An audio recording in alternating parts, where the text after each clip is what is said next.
The current date is May 30th, 2022. Welcome to the Time Capsule podcast, where we'll be looking into the future, discussing the present, and reminiscing about the past. By the time we revisit these episodes, perhaps we'll be married or even have children. Anything can happen. The point is that we, your hosts, won't be coming back to these recordings for another 20 years. You, however, sitting there listening to this podcast, can revisit these episodes anytime you like. So, let us begin.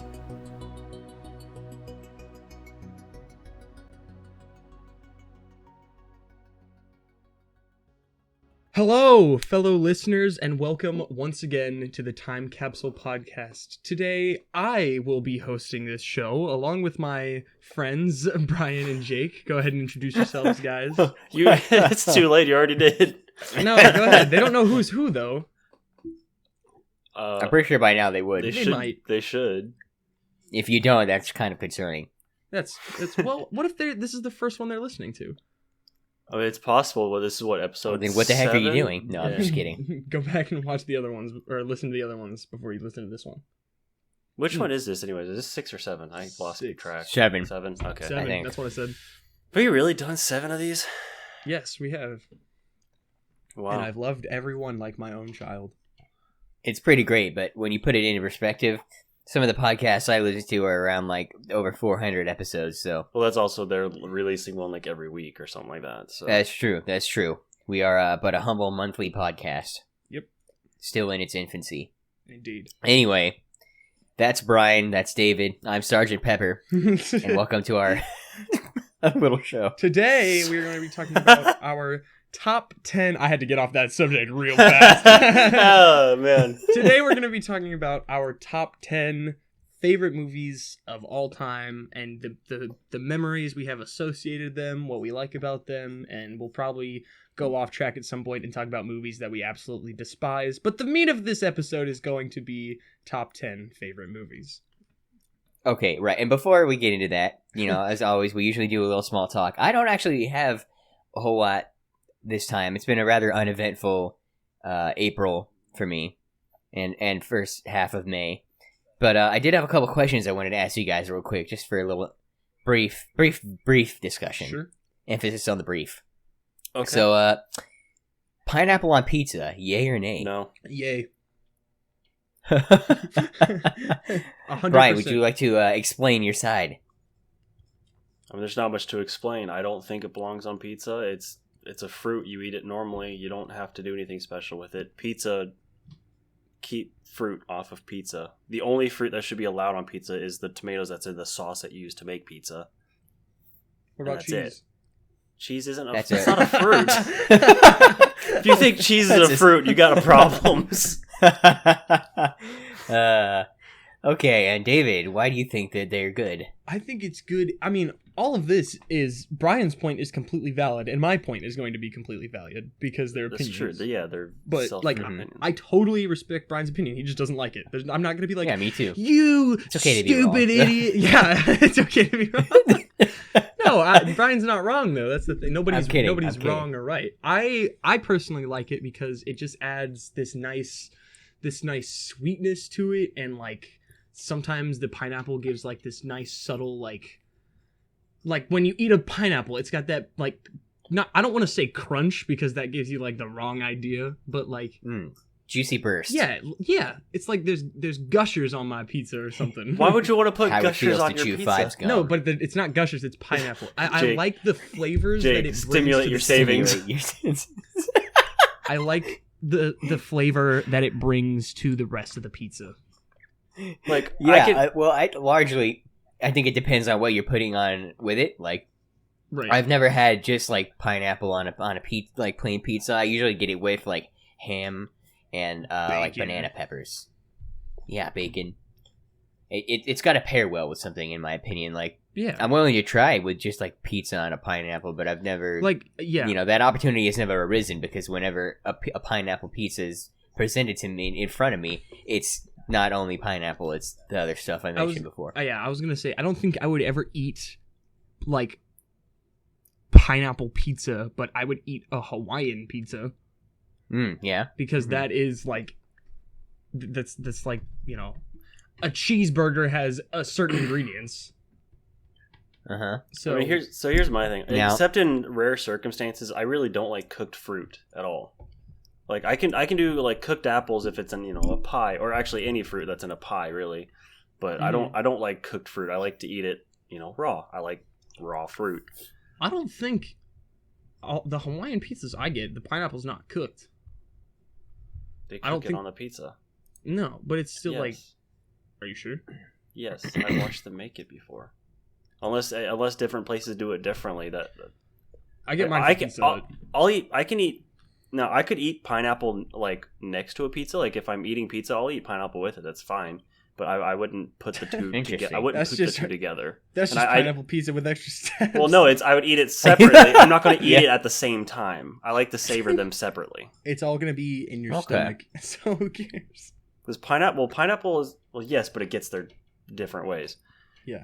Pineapple is one of my favorite fruits, and I like to savor the juice. I don't want it to be mixed in with all the other pizza ingredients. I agree with that, but I still like it on my pizza. No, that's fine. I will just say I do have world-class chef Gordon Ramsay on my side, so he thinks pineapple shouldn't belong on pizza either. But that's I don't care about Gordon Ramsay. No, I'm kidding. Hear that, Gordon Ramsay? He just appears in your room. He's like, "What did you say about me?" # not sponsored by Hell's Kitchen. What? Okay, Yeah, and I have one more question for you guys. Not sponsored by any pizza place in the world either. What season does May fall into for you guys? Spring or summer? Spring. That entirely depends on how the weather is, but typically for me, I count it as summer.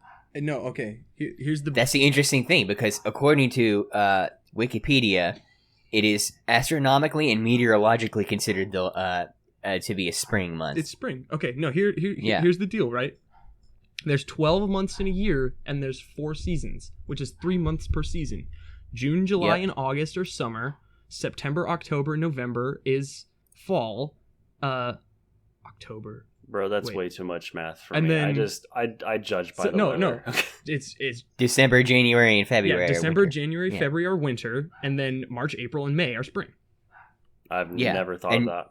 It doesn't, even if it's like 100 degrees, like it has been recently where we live, or like close to, that doesn't mean it's not spring still.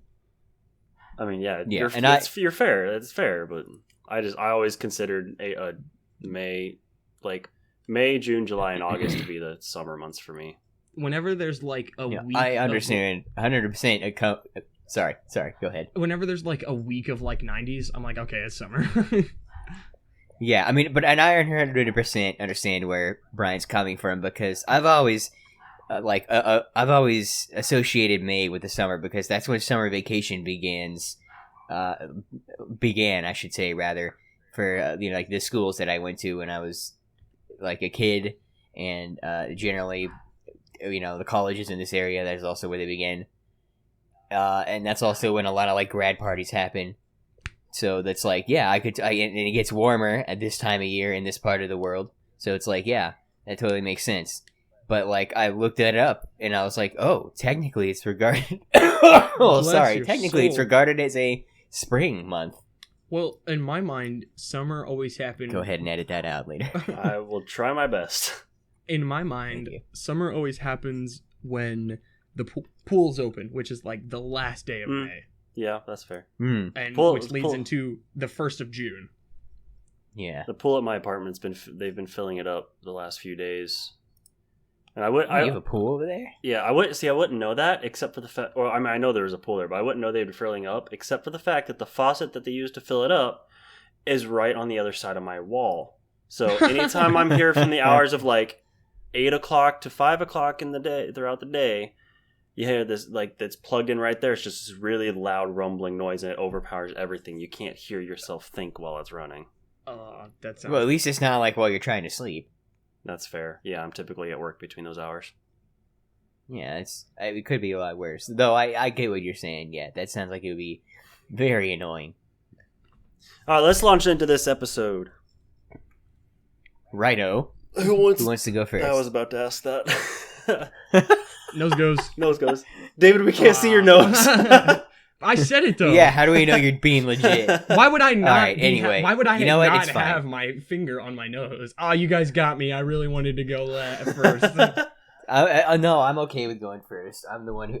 I didn't say nose goes. It's only fair. Not that I didn't want to go first anyway. I don't know why you guys are not wanting to, but okay. And then Number 10. Okay.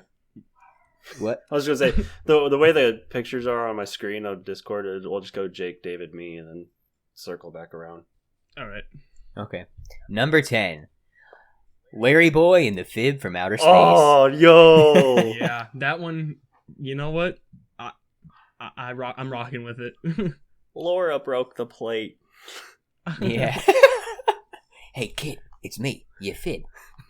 Just feed me a little. The first time I ever It's saw just a like a little drug wine. dealer thing kind of going down there. Yeah, you know, he does, like, doesn't he first approach him, like, from an alley? Yeah. Dude, Hey, he's kid, so give me big. a- It's like an avocado, or not an avocado, like a dragon fruit. Yeah, yeah. Is that really? No, what? That's what he looks Wait, like. what? What That's is what I the always Fib? No, he was like he's just an alien. He's just like a blue ball with, like, pimple lumps on Yeah, him. he's like And an antenna. he's like a what are those? You know those like orange fruits that have those little spines on them? No, I don't know what you're talking about. Oh. And the thing is, he started out with a ball with no limbs, and then he just, like, he grew, and he got feet, and then he had arms. Larry Boy. Yep.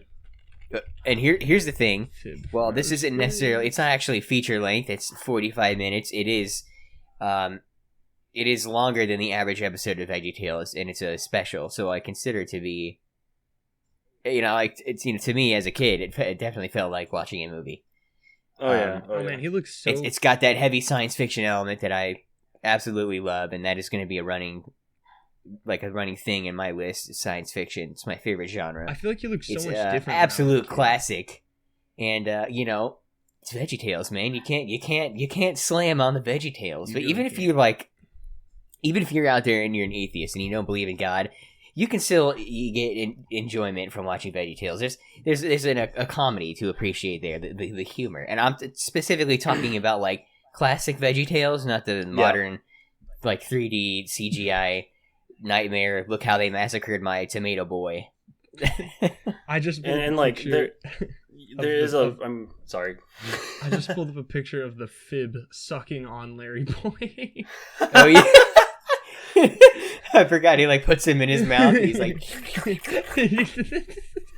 Sorry, okay, Brian. Go ahead. No, it's because I mean, like Jake was saying, like there is a Christian element to every single episode of VeggieTales, but there's a moral of every story, like teaching you some kind of life lesson that it doesn't necessarily always wrap around to being a Christian. I mean, you could just learn any life lesson from it. yeah, and like there's also lots of awesome like pop culture references thrown in each episode. Mhm. For example, the Larry Boy one. Larry Boy himself is a parody of Batman, and he's literally got a butler named Alfred. It doesn't get any more on the nose than that. It's Larry hilarious. Mobile instead of the Batmobile. Mhm. Yeah, except for Larry Boy's costume has plungers for ears, which And then is freaking amazing. Yeah, and he swings around like Spider-Man, I know. Yeah, which it's pretty great. yeah, Larry Boy is one of my favorite superheroes growing up. What's your favorite superhero? Superman, Batman, Iron Man, Larry Boy, Larry Boy, do do do do. Dynamite. That's Alright, a good is it my one. turn? All right, yep, David, your turn. My All right, hold on. Edit this out later. Go ahead. okay, my number 10 favorite movie is Cars. That was like one of the earliest movies that I can remember watching. It was great because they were cars and they raced each other. I don't know. It was just so simple, and I had like stickers all over my room of like Cars stuff, and like I don't know. It's special to me because of the nostalgia. Exactly. I'm right there with you. That's actually one of my honorable mentions, though I'm regretting not giving it an actual place on my list. Mhm, It's a great movie, right out of the golden age of Pixar, mhm. and yeah, an absolute childhood classic. Plenty of pop culture and other sorts of like jokes like that in there. Regrettably, I Good movie. didn't have any Pixar or Disney Well, okay, that's not true. I didn't have any Pixar movies in my list, unfortunately, because there are a lot of good ones. Mhm. Yeah, I was gonna say a lot of them are pretty great. Yeah, I like Cars. My number 10 is actually a brand new movie. It just came out like last week. Oh. It's not what you think, David. It's called The Unbearable Weight of Massive Talent. It's a new Nicolas Cage movie where he plays himself as he plays Nicolas Cage, and like I've heard about this. yeah, like he's trying to find his next gig or whatever, and it I'm not going to spoil it because it is still a brand new movie, but it had me laughing so hard I almost fell out of my seat at one point. It stars Nicolas Cage and Pedro Pascal, and I love Pedro Pascal. He's a great actor, but in that movie it was just This is the way. Yeah, in that movie it was those two working together is just freaking hilarious. I wish I could go more into it, but I don't. I think you guys should watch it. It's got a pretty decent amount of language in it because it's an adult drama comedy type film. Mm-hmm. But it's freaking hilarious. It quickly made its way up to my top 10 favorites. Nice. Speaking of Nick Cage, have you guys seen Willy's Wonderland? No, not yet. I am interested in seeing that though. I have not seen Good it movie, either. good movie, hilarious. Jake, number 9. What did David do? Oh no, yeah, he did. Sorry, I'm like spaced out. Sorry, that's on me. Number 9, Get Out. Yeah. Get Out is really This good. It has been a hot minute since I've seen that one. I'm not like big into the horror scene, but this is one of the horror movies that I thoroughly enjoyed. Yeah. Jordan Peele, his directorial debut, he came out the gate a legend, honestly. I mean, he's already a comedy legend, but the way he directs that movie, you'd have thought he was a veteran. But it's his first ever movie that he directed, as I said before. It's got great suspense and humor and a fantastic premise. I mean, like, think about, like, how crazy that would be if it were real. Yeah. Dude, it was... Yeah. I can't. I'll have to rewatch it. I can't remember the plot for that one. It was... I watched it It's for the first time not too long white ago. people are basically body snatching black people. It's like the most achieve immortality. It's like the most advanced form of blackface. But basically, yes. I mean, Yeah. you are not wrong. But you're also It's like a Twilight Zone science fiction blackface. It's really cool. That sounds really... Yeah, I remember seeing it a long time ago, but I cannot remember the actual details. I'll have to rewatch that one. Yeah. Hmm. Man, so messed All right. up if you think about it. Okay, I'm sorry. I gotta step away for a second. I don't know what's happening. Just edit this out. Oh, should we wait? I would assume so, yes. And that way I can keep everything nice and tight. So it looks like that Good.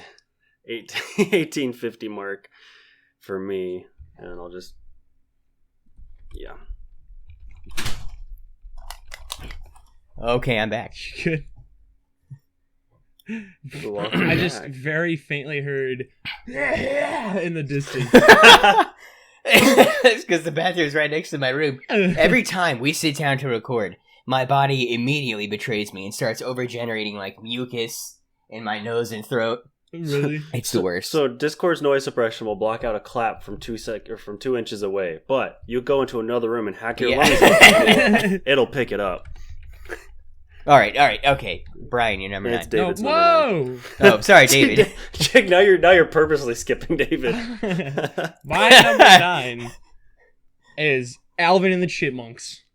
Oh, jeez. I Blast watched from that the past. movie so many times when I was a kid. It was me, my sister, and our next door neighbor. We would always watch that movie together, just time after time. And oh my god, it was just so much Time after time. It was so fun, and it was just. It's not even like that good of a movie. No, it's No, it's not. not. It's just thinking about it. It's makes so me dumb. happy. But Any I'm of waiting for those the rinse movies? cycle. Any of those movies from that like time where the main protagonist is like a 3D CGI anthropomorphic animal that originated as like a classic cartoon, generally they're not good. No. Gosh, remember When you- Yogi Bear? When you're that little, Garfield? My goodness. Oh, Garfield. Bill Murray is Garfield. But when you're that little, it's great. Oh yeah, Oh, yeah. obviously. That's Why I watch Garfield incessantly. Oh, it's my number 9, isn't it? Yeah. All right, number 9. And I do have 2 Star Wars movies on my list separately because they are just way too good to be counted as one. And my number 9 is The Empire Strikes Back.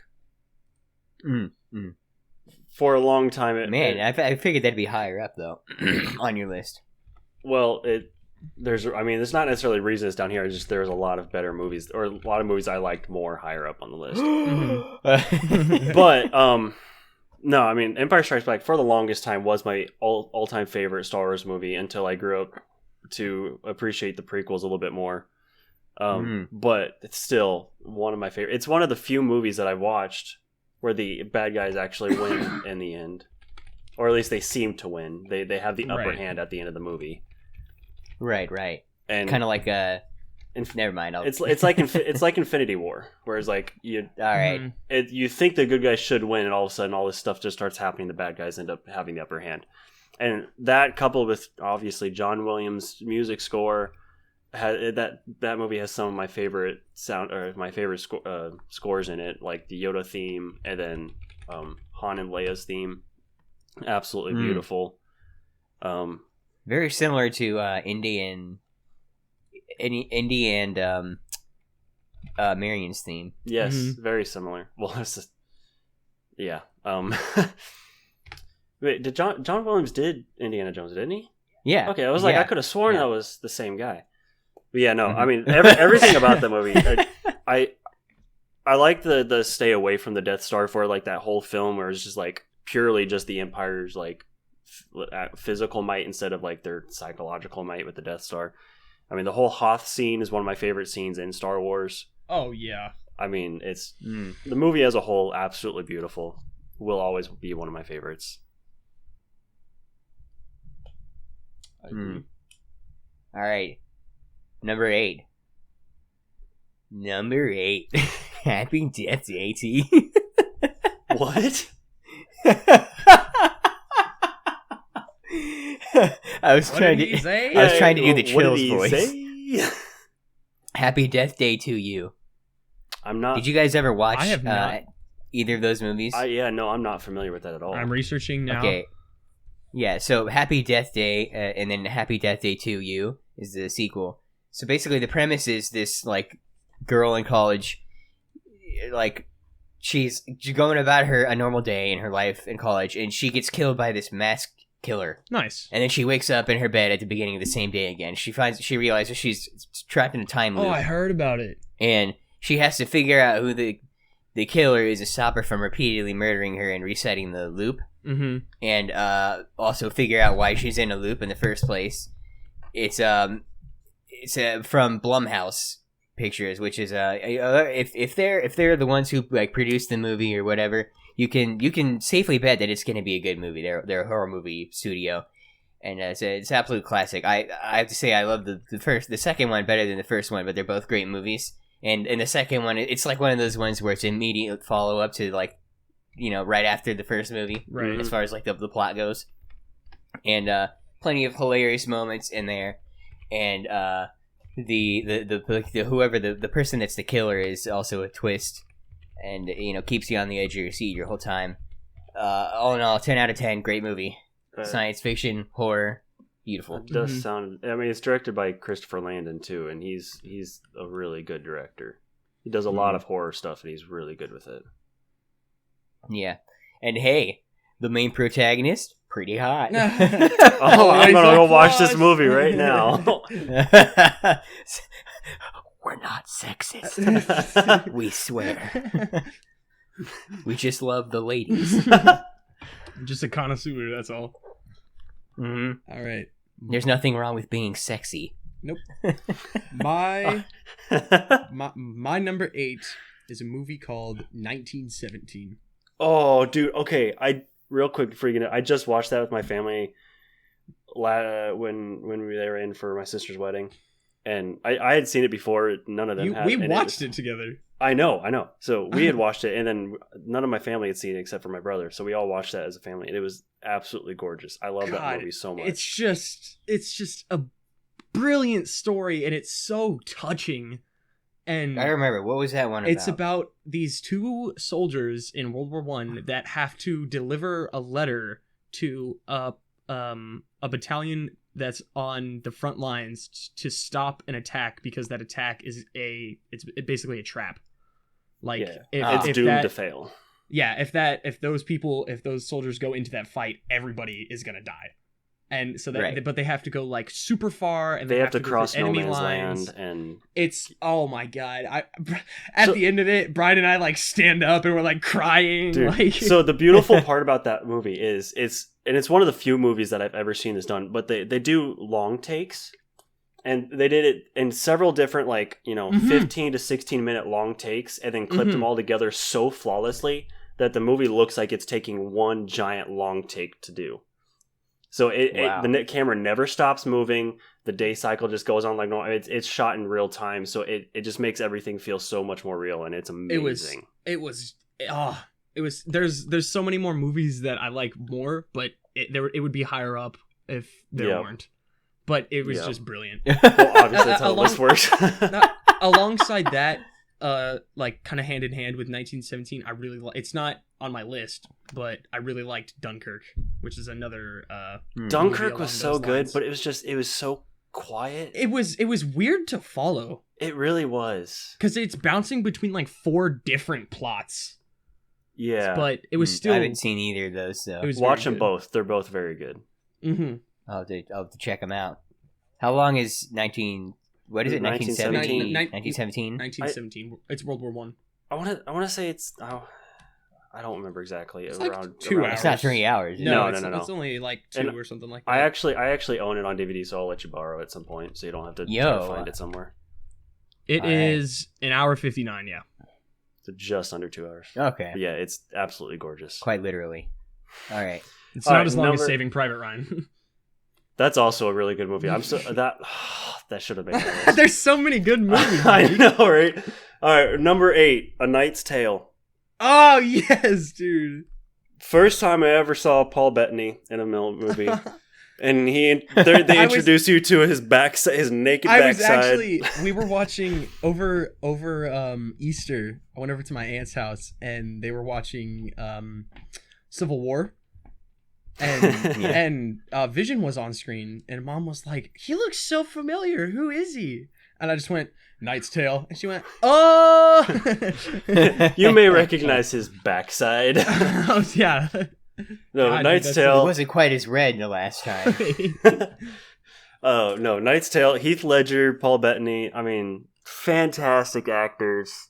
They play so well off of each other. The soundtrack to that movie, so good. Oh, it really is. We Will Rock You and We Are the Champions, just beautiful. I like the setting. I like that type of setting, medieval tournament type settings. Absolutely gorgeous. Comedy was 100% amazing. On point. I mean, on point. I mean, there's so much about that movie. It's just so good, but it's just set in my mind as one of my all-time favorites. I love it so much. I agree. That one didn't make it on my list, though. Jake, number 7. Sorry. Give me. All right, yeah. Number 7. The Hobbit, 1977. Ooh. I haven't seen that in so long. Oh my gosh. So, for those of you who don't know, I want to be perfectly clear. This is not in any way relevant, except for the fact that it's the same IP to the cash grab trilogy that came out 5 or so years after the Lord of the Rings trilogy did. I'm talking about, obviously I said 1977. It was animated by Rankin-Bass. It's beautiful. Animation Studios. And do either of you recognize that name, Rankin-Bass? It sounds vaguely familiar, like very vaguely. Jules Bass did So- a lot of like classic Christmas movies. Yeah, they're known for their legendary Oh. animated Christmas specials, stop motion animation. They did stuff like Rudolph the Red-Nosed Reindeer and Frosty the Heat Snow- Miser and Yep. Snow Miser. Yep. Ah. Yeah, Frosty the Snowman. I'm And that's Mr. like the stuff that would come on the Frost. TV every Christmas, and the whole family would gather around and yeah. watch. ABC Family, and you're just sitting. Yeah, those were them. Yeah, and so they also animated this Hobbit movie, and it's a very, very awesome, beautiful art style. I really love the like artistic take that they did with all the characters and the the locales of the Tolkien's universe. Mhm. Low key, And, kind of freaky looking though. Well, depending on what character you're looking at, I suppose. And the soundtrack is beautiful. It's sung by this guy named Glenn Yarbrough. Rest in peace. And he's a very, very talented singer, and I think he nails perfectly the vibe of like Tolkien's Legendarium, and like he the adventure and hobbits enjoying their life, and like the song that in the like Cash Grab trilogy where they're like far below the misty, like Yeah. Mhm. they sing songs like that in the 1977 version, but they're in like different melodies and styles, but they still sound amazing, and I think still hit the vibe in certain places even better than the trilogy. Right. And in a lot of ways, this movie is better than the trilogy. A lot of people agree that instead of a trilogy, they should have just made a singular Hobbit movie.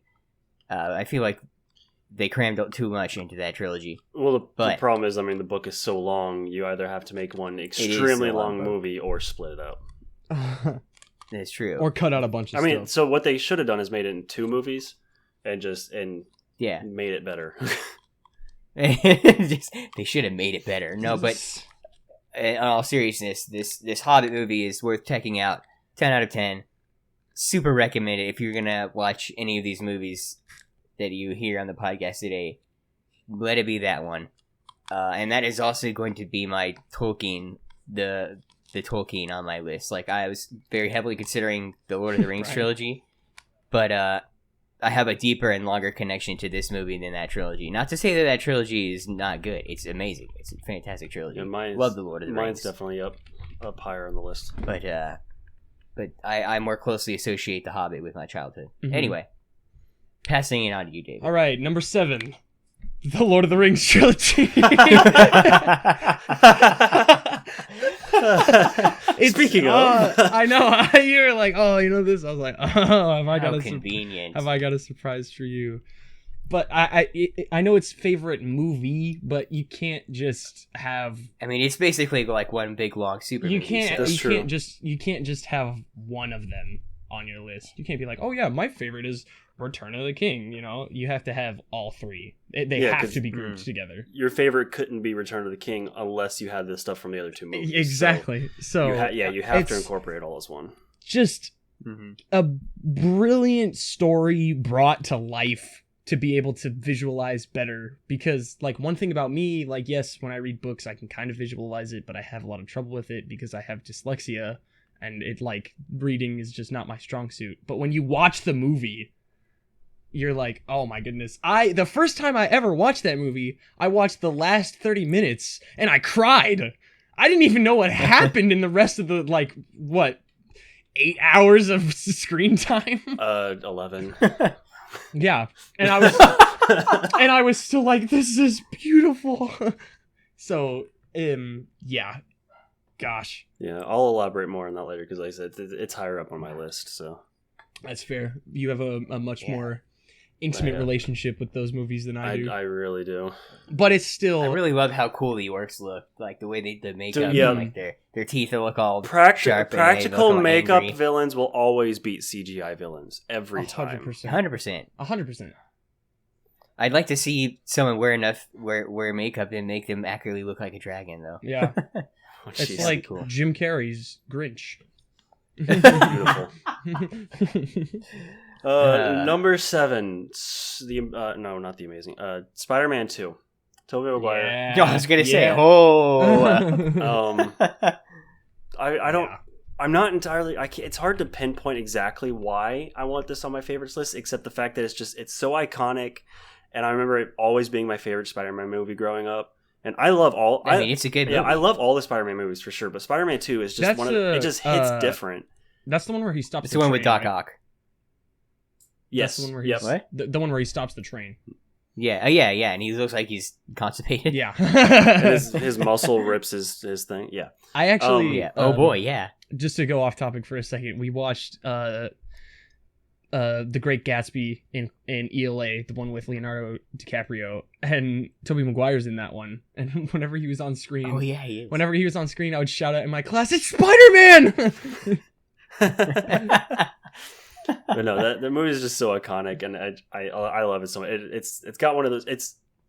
I used to watch it on TNT growing up whenever it was on. Yeah, and I don't know, it's just always cemented itself. Like I always associate a lot of things in my childhood with that movie, and it's hard to pinpoint why, but it's so good. I love it so much. Yeah, I mean, and here's the thing about that movie and the Raimi trilogy as a whole, really, is we had superhero movies before that one, but this one really made like this is what it meant to have a cool superhero movie, mm-hmm. and it really showed what you can do when you have a series of movies. So the Raimi trilogy walked so the MCU could run, and this is like when we first started to see, oh yes, there's definitely a market here for superhero movies with long continuing stories and returning characters.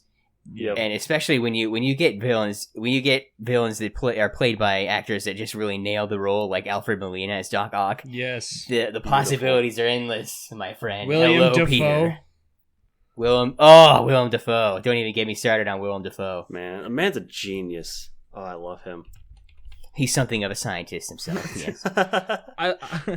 I lost my mind when he said that in the new Spider-Man. Like he said the line. He said the thing. Yeah, man, it's like the writers of that movie took Norman Osborn's advice themselves. Go for the heart, Osborn. The heart. They went right for my heart on that one. Yeah, they did.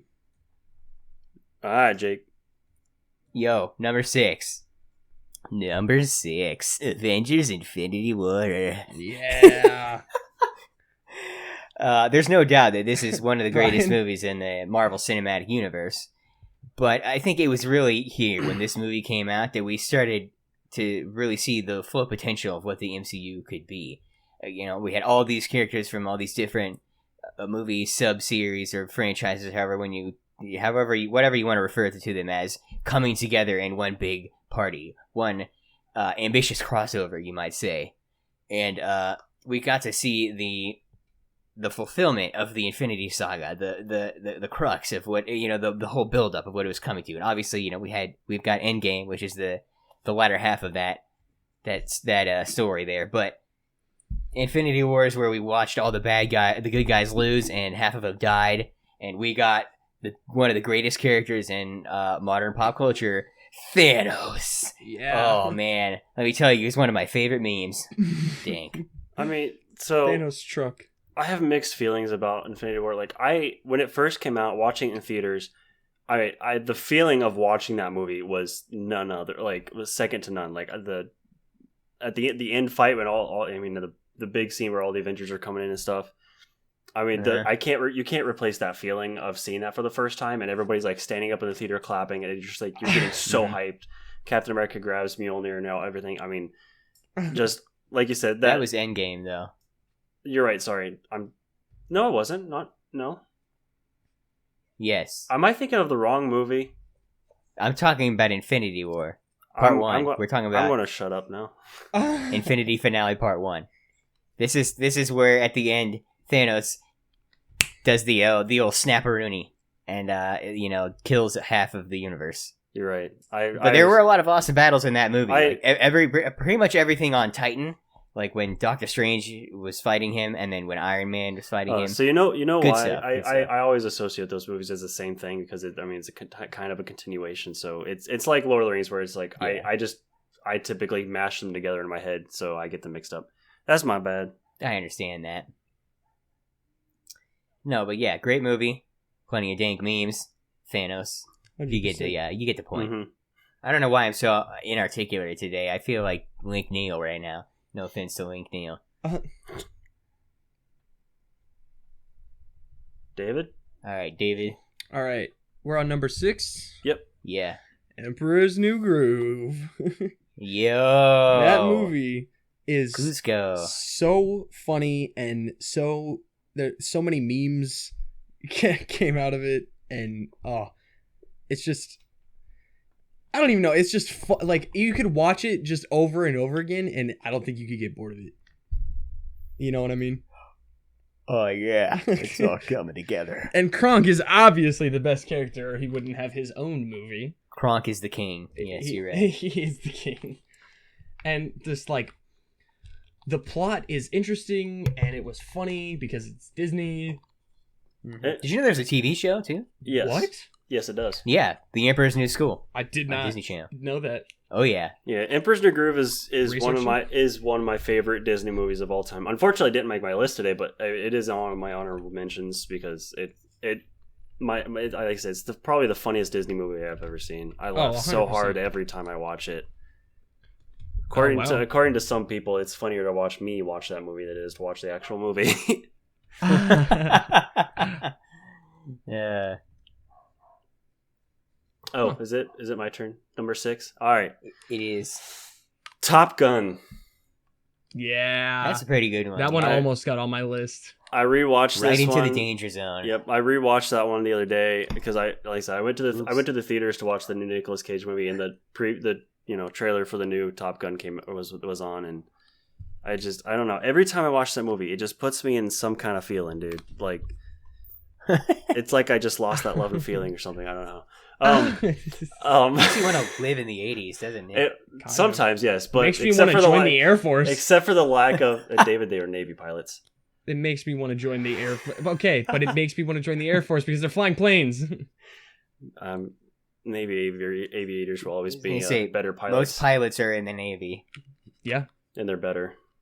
But that's a discussion for a different time.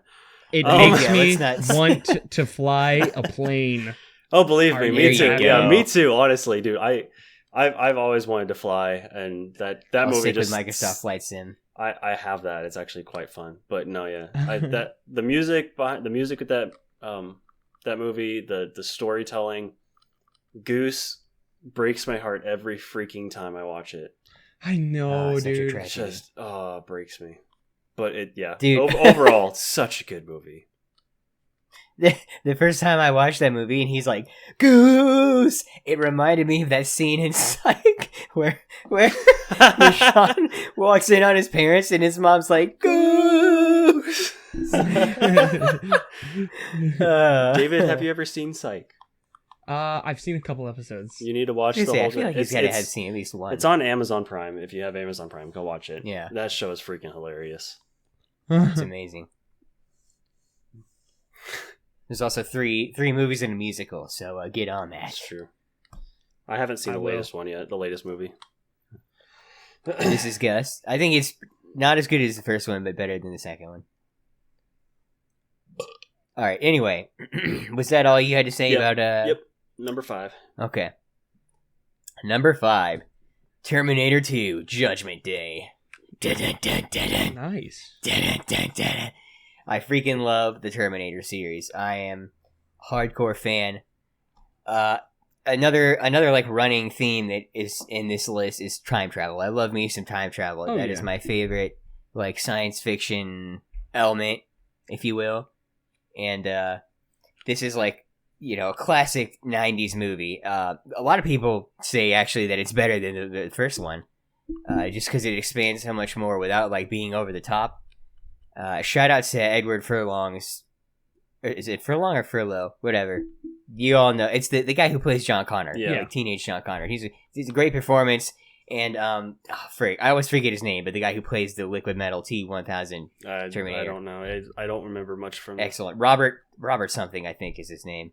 Robert Patrick. I'm gonna say. I'm not entirely sure about that. And as always, Arnold Schwarzenegger. And this is also, a lot of people agree, the last good Terminator movie. Now, I do want to point out that I did not hate Terminator 3. It obviously was not as good as the first two. And I like Terminator 4. I don't know why T4 got as much hate as it did. It wasn't that bad. It was certainly better than 3. Well, we don't talk about 5. And 6 is just weird. I've never been a big Terminator fan, honestly. I don't know what it is about those movies. It's just, I can't get into them. Really? Yeah. I've watched them, but... Yeah, I'll play the game at arcade games all the time, but I just... Yes. T4 Salvation, the arcade game. I'll play that for hours, right constantly dying and, like, swapping out with the person behind you in line, just seeing how long you guys can go. Yeah. But no, the movie's never a big fan of them. Interesting. I will also point out for any of you listening who consider yourselves Terminator fans, in case you might not know, there's also a TV show called The Sarah Connor Chronicles. Now, their budget was, it's a TV show, so it's way tinier than any of the movies. So the Terminators look a little, not necessarily silly, but you can tell that it's like lower quality than the movies, and there's no Arnold Schwarzenegger.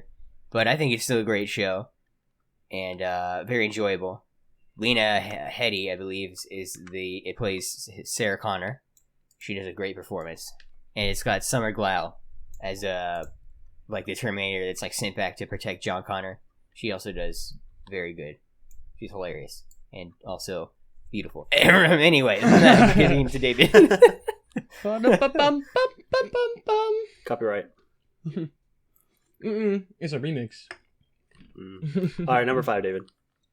Number 5, Scott Pilgrim versus the World. Oh my gosh! Yeah, I have seen that movie so many times, and it is so freaking hilarious. Screw that movie for making me think I had a chance with the bad girls. I know. Is Scott home? He just left. It's just so it's funny, and you're constantly engaged, and man, I love that movie so much. Dude, and it's got so many, like, all-star actors. I know. But, like, before they became big. I know. It's hilarious when you go back and watch it. Like, Chris Evans looks hilarious in that movie. I know, dude. His character... You never would have expected that to become America's butt. But I know, that character is just too freaking funny. That's literally... That part of the movie is one of my favorite parts. I bet you can't grind this rail. Dude, that whole movie is just so... I love that movie so much. It's so bizarre. It's like, going through this normal, like, weird teenage love story, and then all of a sudden there's interrupted by these weird anime fights halfway. Like what the heck is this? I just realized that on my list, it says Scoot Pilgrim versus the World. Scoot Pilgrim. 2 O's, not... That's the Chinese knockoff starring a scooter, a Razor brand scooter. Yeah. As the main And then our off-brand movie, Spoop Pilgrim. Spoop Pilgrim versus the internet versus YouTube. But yeah, that movie, the amount of time, I think there's just so many things that you could quote from that movie. There really is. It's really great. Chicken's vegan. You will pay for your crimes against humanity. Bread makes you fat. Yeah. What's the you slapped the color out of her hair. Honestly, David, you kind of used to look like Michael Cera. Just a little bit. Yeah, like your hair. Yeah, I can see that. What's the password? Your hair is ugly. Oh. How are you doing that with your mouth? What? No, that's a quote from the movie. Like, right. It's like cussing, but instead of actual cussing coming out, it's bleeped and a black bar appears over her mouth. Yeah. It's like, how are you doing that? Oh, I forgot about that one. Number 5, the Pirates of the Caribbean trilogy, like the first 3. Yeah. Curse of the Black Pearl, Dead Man's Chest, and At World's End. How many are there now? Like 5? 6? There's 5 with 6 on the way. Yes, there's 5 with number 6 on the way. I'm sorry, the 4 and 5 it's way too much CGI, and the story just isn't there for me. I can't do them. Huh. Mm-hmm. But no, the first 3, they were expensive as heck to make, but they made it look like it was expensive as heck to make. I mean, the CGI is absolutely gorgeous. Like, it's for its time, especially absolutely stunning. Even to this day, it stands up really well. I mean, I thought for the longest time that they were actually filming on water, and they weren't. It was, blue screen. I don't know why I didn't know that, but it looks so real from the way they're filming it that I assumed that they had actually filled it on water. And I don't know. Those movies, it's one of those childhood memories that I could watch over and over and over again. And Johnny Depp's performance is so good. He absolutely how topical. crushes that role. I was gonna say a very talented man indeed. Very timely. Very talented.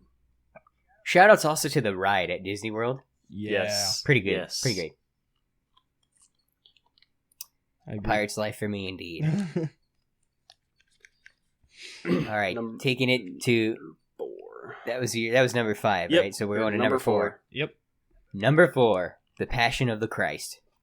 That's a good one. Interesting. Now this one, what? That's a good one. I said interesting. Yeah, I heard David say interesting, but he totally drowned out what Brian said. I didn't My hear bad. that at all. Sorry. No, it's fine. It's fine. Yeah. So we don't get into a whole lot of religion or politics on this podcast, but it is contextually important to note that we are all Christian, and this movie is an adaptation of the crucifixion story and subsequent resurrection, but it mainly focuses on the crucifixion and the events leading up to it. And it is very, even if you're don't believe in God, the way that they depict Jesus getting tortured on the cross is super moving and visceral. It's some people even have said, "Oh, it's too gory. It's not. The Bible would never be this gory." No, I feel like it's not that far off. Well, I mean, it's supposed to. It's supposed to show the agony that he. Yeah, it was supposed to be a real hardcore interpretation of the Bible and of the crucifixion, and it's, I think, the only movie I've ever cried watching. It I remember the first time I watched it, we did a movie night showing of it in our church, and I was, I'm the nerd. I'm up in the AV the sound booth, hitting the play button and making sure the video continues to work as it plays on the laptop that is plugged into all the projectors and stuff, and I was the only one up there, and I just sat up there crying in the booth. Oh, Jake. I mean, it's brutal. It's brutal to watch. It's everyone else is crying too, but I couldn't hear them because I was up on the That balcony. was one of my favorite things about the movie is how they didn't sugarcoat it. Yeah. No, Well, it's to sugarcoat it would be an insult, frankly. Basically. Yeah, for We're sure. talking about the most incredible sacrifice in the history of the world right now. Man. Hold on, I gotta let my cat out of my room. Just let the cat out of the bag. Get out of here. Sorry. But That is a hard movie to watch. It is. Very hard. But the story is just so powerful It really is. that I couldn't not put it on this list, and I couldn't put it any lower than 5. I felt like either. No. So yeah, that's my number 4, Passion of the Christ. Highly recommend. Dang, that really kind of crushes out my number 4. So, Get wrecked. but I mean, these are all personal opinions. So, yeah. No, by all means. All right. Number 4. You ready? Yes. Indiana Jones, Raiders of the Lost Ark. Oh yes. Yes. Now there's a good Yes. movie. Honestly, you could have put the whole trilogy in there, and I wouldn't have even been mad. It was Raiders of the. It was between. I don't know. Would you guys let me have kind of 2 side by side? Go ahead. It's Raiders of the Lost Ark and Last Crusade. Yep. Yeah. Mhm. Those 2 Shout out to Sean Connery. freaking beautiful movies. Raiders is just a wonderful story, and It's a classic. Last Crusade is just so funny. There's so much comedy in it. Especially when Indiana Jones is talking about he's like, you'll never find him. He speaks 5 languages and can do all this. He's like, he'll blend right in. And then he's in some town in Egypt. Does anybody here speak English? I love those. I love those 2 movies. Yeah, those are absolute classics. I think probably I like Raiders probably the best, and my second, honestly, Yeah. would be Temple of Doom. I could, yeah, you know, I mean, Temple of Doom's good too. I feel like Temple of Doom is underrated though. Temple of Doom is really good. Yeah. I love how the party's like, see you later, Lao Che. Nice try. And he closes the door and it says Lao Che Airlines. Let's shout out to the Lego games though. I know, dude. Yeah. That's so good. Dude, what did you guys think of specifically the second Lego game? Which one was that? Lego Indiana Jones 2, The Adventure Continues. Give me 1 second here. Is that... Which was the one that, even though the first game technically came out like right after Kingdom of the Crystal Skull, Indiana Jones 2 is like kind of focused around Kingdom of the Crystal Skull. Doesn't it have the and Crystal and it's Skull also in got remakes of the first 3. it? Sorry. I was going to say, is that the one that has like all of them combined? Yeah. Yeah, but not for long because they're coming out with another one. Yeah. You know, I don't know. That I one, don't know if I played that one. I've played that one so religiously as a kid, dude. The second one? Yeah. The one that incorporates... And you enjoyed it, I'm assuming. Oh, yeah, for sure. I found out recently, because I was just like looking around online about it, that it got a lot of hate, actually. Like, there are some places where I look where I could, at the game, and I could see that, but that level editor... Unparalleled, dude, and I'm so surprised that they haven't done that in any other game, except for I think they did it in like a Harry Potter 1 through 4. But yeah, it was incredible. If only they had like online level sharing, it would have been perfect. Mm-hmm. Yeah, no, I love that game growing up. That was yeah, and like one of my favorites. people criticize how like a lot of the bosses were like stuff that didn't happen in the movies, and like there's a running theme of like giant monsters or people or whatever. I think that's great. Like that's how you do it's a video game. You got to have a big scary boss to fight. Yeah. You know, It's a lake. There wasn't a giant rock monster in Temple of Doom, but in my opinion, it worked really well in a video game form. So. Yeah, and it's not like it's a game made out of Lego characters. What are you going to expect? Like they're plastic bricks that are pretending to be people. Like, of course, not everything is going to be on par with how you want it to be. Yeah, although you know what I will say, one thing I absolutely hated is so in pretty much every Lego video game leading up to that, before that one rather, if you wanted to like buy a new character that you would unlock in a level, you would go to a specific room and like usually there'd be a counter with a guy, and that's where the shop would be. Like the main the bar in the Mos Eisley, for example, in Lego Star Wars, or Dexter's Diner. But in Lego Indiana Jones 2, you had to like. There were hub worlds in this game, which was also a relatively new mechanic for Lego games. And you had to, like, just find whoever you would unlock, walking around, beat the crap out of them until they fell over on the ground, and then buy them. And for some characters, you would have to, like, either they'd be just randomly walking around, or you'd have to wait for them to walk out of a building. And sometimes you would have to sit there and wait for what felt like hours. Yeah. Just so the one character that had a question mark, and they had to have a question mark above their head, to walk out of the door. Yeah. Get him! And you had to beat them up, A, without killing them, and B, without them running away. Yeah, that one did bother me a little bit, because, yeah, you couldn't just buy everybody from one spot. You had to go to every single hub world and find just random characters walking around that you could buy. Along the lines of that, did you guys ever play the Lego Jurassic World game? No, I have not. No, other than, like, for a couple hours on my cousin's 360. The system of unlocking characters was, like, somewhere along the lines of that. Like, you had to run around and like find certain areas where you could unlock characters and dinosaurs. Yeah, that's weird. Yeah, I didn't really care for it. But it was a fun game. That's why Lego Star Wars will always be up there on my favorite games. Man, have you guys been playing the Skywalker Saga? Nope, I haven't gotten to it yet. I'm gonna wait for the price to drop. I haven't beaten it yet, but it's so good. Okay, what do you guys have it on? I don't have it. I have PC. Okay, PC. Okay, David, do you have a Switch? I do have a Switch. Don't get it on Switch. Okay. Don't get it on Switch. I was not planning on it. Here's the thing, right? I don't have a heavy gaming PC. It's like a modest, not even really a rig. It's just like a tower PC that's dedicated specifically to gaming. Like the most modern, again, I've said this before, I think, but the most modern like piece of gaming equipment I have is my Nintendo Switch. So I was like, I don't really have any other choice to get it on the Switch. The Switch version is the buggiest and the glitchiest version. And here's the thing about the Nintendo Switch. unlike the Wii and the Wii U, where you could plug in an SD card and move your game save onto that external memory card, just like as if it were a memory card on a GameCube or a PS2. You can't do that with the Switch and the micro SD slot. The stuff you can put on the micro SD is very limited. It's like certain game data and screenshots and videos.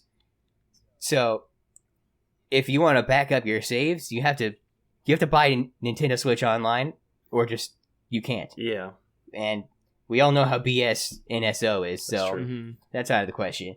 And the thing is, there's this game-breaking bug right now where you could potentially lose your entire save. Oh. So, like, and I've already played through the sequel trilogy, and I'm, like, in the middle of episode 4 right now. And I'm scared to pick it up and touch it again because I don't want to like lose my save. So you have it on your Switch? It's not like I can back it up either.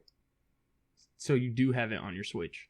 I do have it on Yikes. Switch. Yes. See, if I get it, I'm probably gonna get it on like my PlayStation, or if I get one soon, I'm gonna get it on an Xbox, because I feel like Lego games have to be couch gaming games.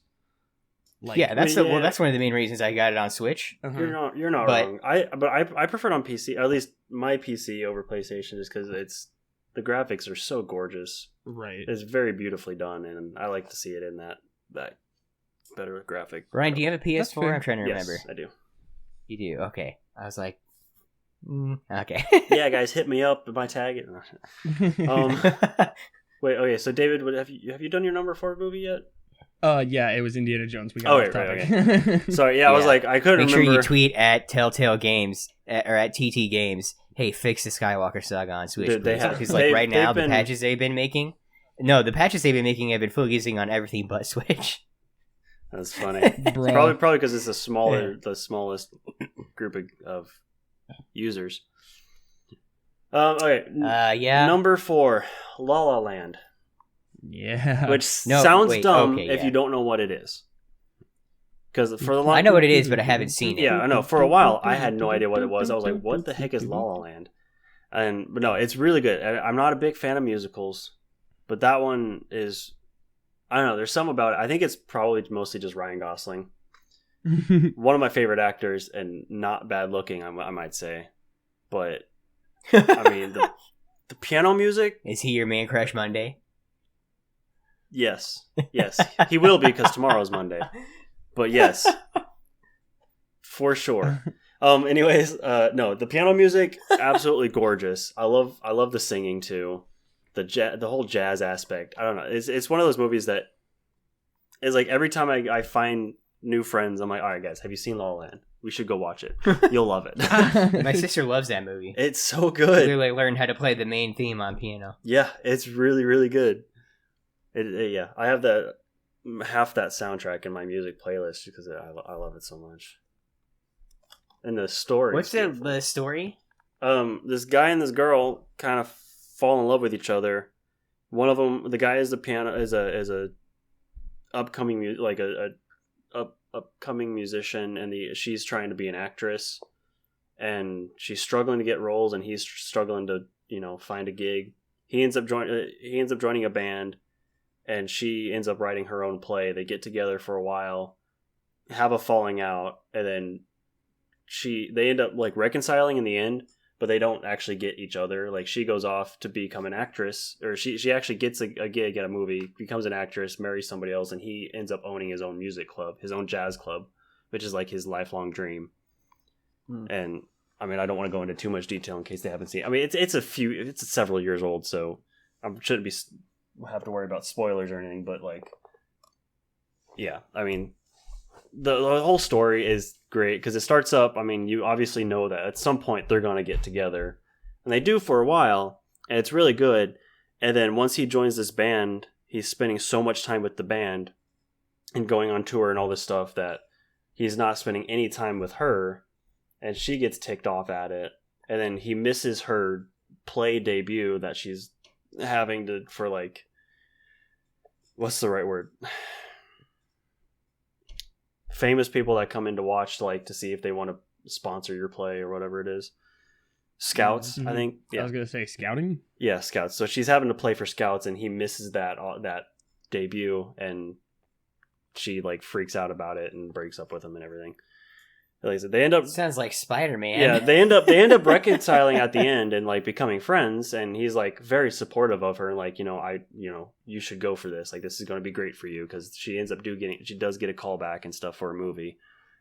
And he, pushes her towards that goal. So it's really great, but like his whole character is very just classy. I mean, his outfits throughout the movie is always very classy, and it's just like I don't do well with descriptive words, so I don't know. I like his character a lot. I try to model myself off of him for a while, and yeah. Anyways, Nice.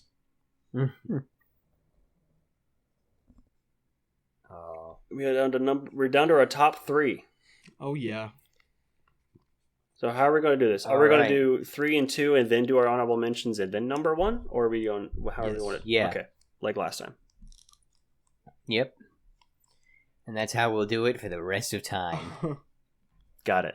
So, my number 3 is Iron Man. Yeah. Now, Yep. this film aged like a fine wine.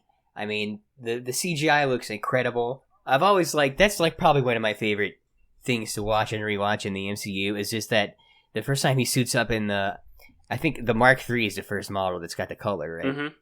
Yeah. Mark III or 4, Mark III. where he steps up on the platform and he's in that like tight black suit, and it, like the robot arms come together and come together and put the suit like on him. Well, no, that and, that is the Mark II actually, when he makes the silver suit, and then after that. No, but there's a scene where he's on the platform and all the robot arms come together, and it's it's red and gold. I think that might be the Mark IV. But yeah, it's a great movie. This is where we got to see Robert Downey Jr. as Tony Stark, thus solidifying his place as one of my favorite actors. Mm-hmm. Yes. And the epic kickoff of the MCU. Mm-hmm. The official epic kickoff at that point. Now it's X-Men and all those other movies are technically considered MCU canon. Yeah, but this is where it all started with Jon Favreau. Mm-hmm. Dude, yeah, those movies. The legend himself. RDJ absolutely owned that role, and no one will ever replace him as Tony Stark. Nobody ever should replace him. Yeah, as nobody Tony Stark. should. Well, luckily Disney's got a copy of his face that they can just deep fake. Yeah, no, I hate when they do that. But yeah, no, he owned that role, and that movie just soared, literally. Literally. Shout outs to Terrence Howard as War Machine. Yeah. Dude, okay, you know what's funny now with multiverse? There probably is a universe out there with him still playing War Machine. Yeah, I'm surprised they haven't brought him in for a cameo at this point. Mm-hmm. But yeah, awesome movie. We also I think probably most of the world missed Hulk, but everyone came back for what came out after Iron Man was the first Captain America. No, it was Iron Man 2, right? Yep, Iron Man 2 was right after that. Yeah, everyone came back for Iron Man 2, and then even at the end, I think it was the end of the first one, right, where Nick Fury shows up. Yep. Yeah. Yep. Even there, we were all like, "Oh, this is gonna be good. Oh, yes, this is the start of something awesome." I could feel it in my child bones when I saw that movie for the first time. Yeah. And I can't tell you how excited I got at the end of. I think it's at the end of Iron Man 2, when the credit scene, it's a SHIELD agent who walks up on a sand dune, and he's on the phone. He's like, "Sir, we found it," and then the camera pans over to a crater and zooms in, and it shows Mjolnir. That was Coulson. In the middle of the crater. Yeah, I was halfway through the movie, Coulson's like, "All right, I'm going to New Mexico because we have a problem." And then the post-credit scene is that him arriving in New Mexico, be like, "Yep, we found it," and it's Thor's hammer. Yeah, I remember I watched that movie with my family for the first time, and no one knew what that was, and I was like, "That's Thor's hammer."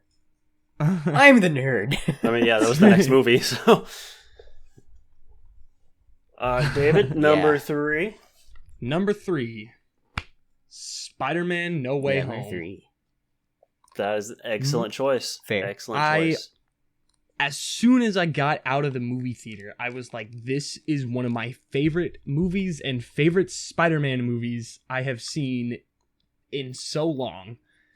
It was such a cool story, and they had just all of the like original like people from the old ones, and it was so cool to watch. And there was stuff that happened that left you with more questions, and like questions were answered, and it was just beautiful.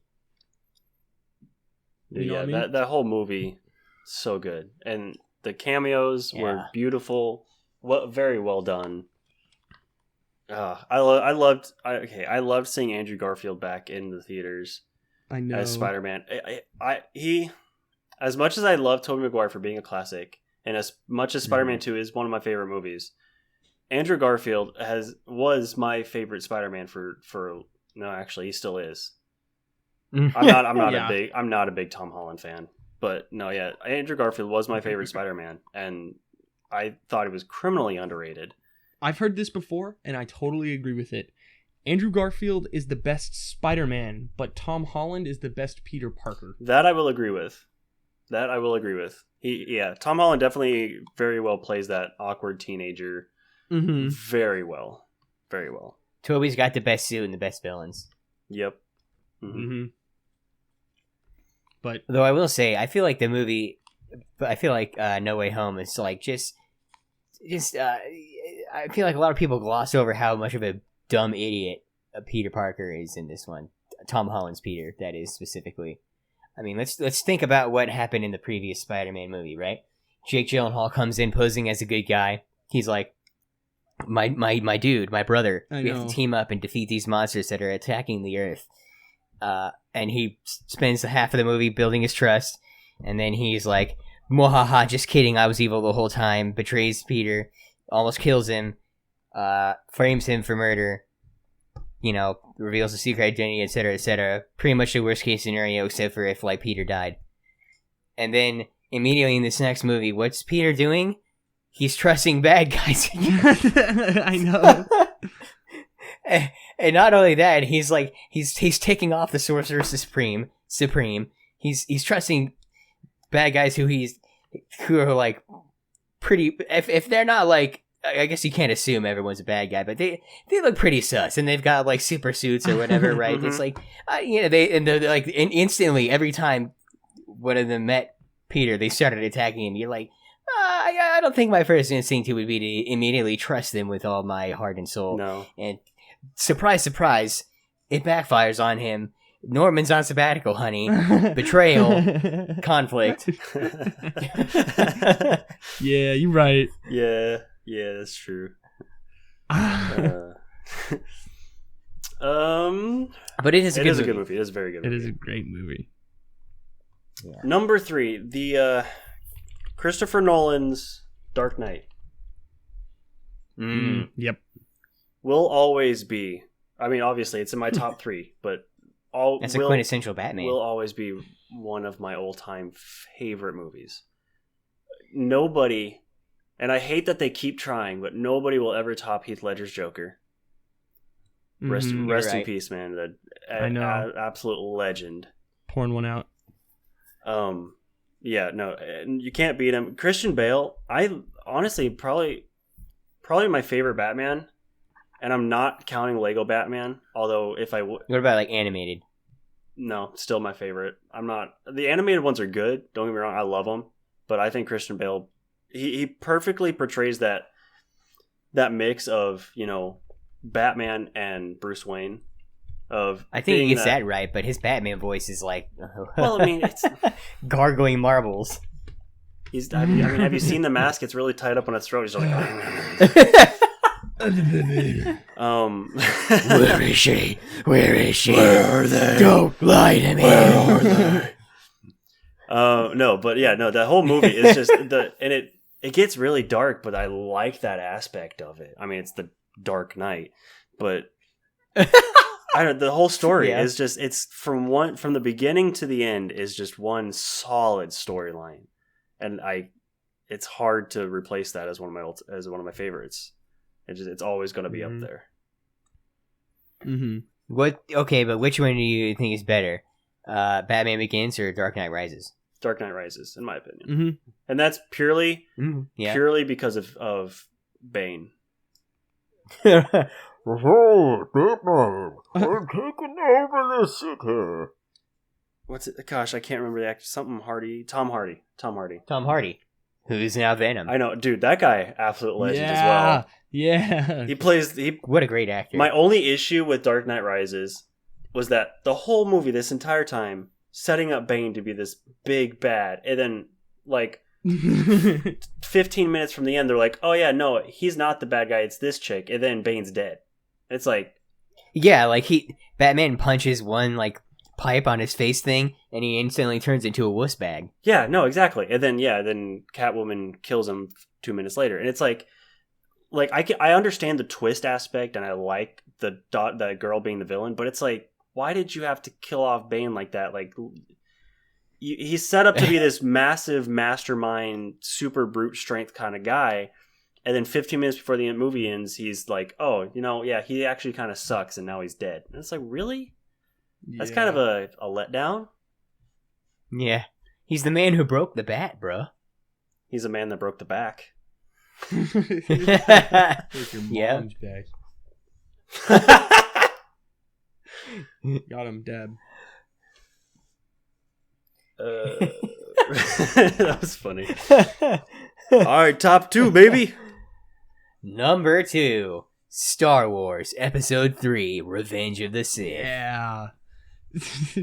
What was that? Yeah, wait. I'll tell you in a little bit.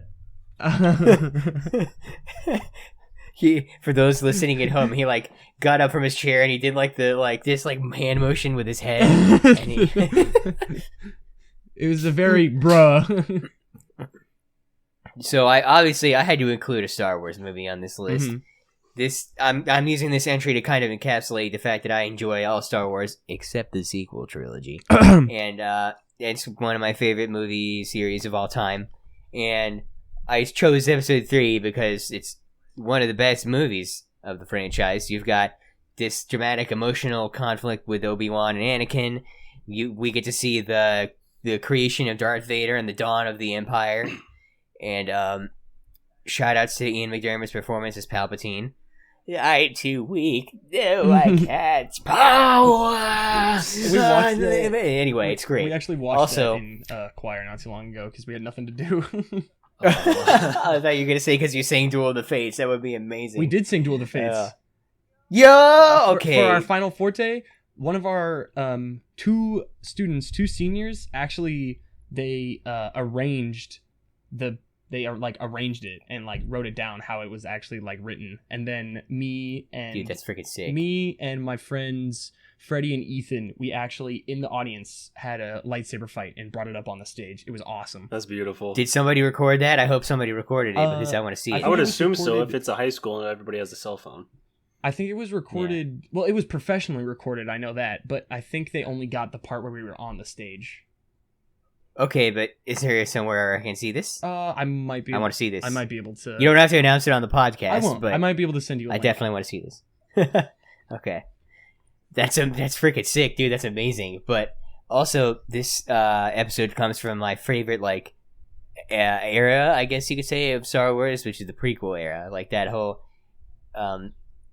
mainly in part due to the Clone Wars. That's like where all my favorite characters hail from. And all my favorite moments and scenes. It's such a great time to be alive in the galaxy back then. Yep.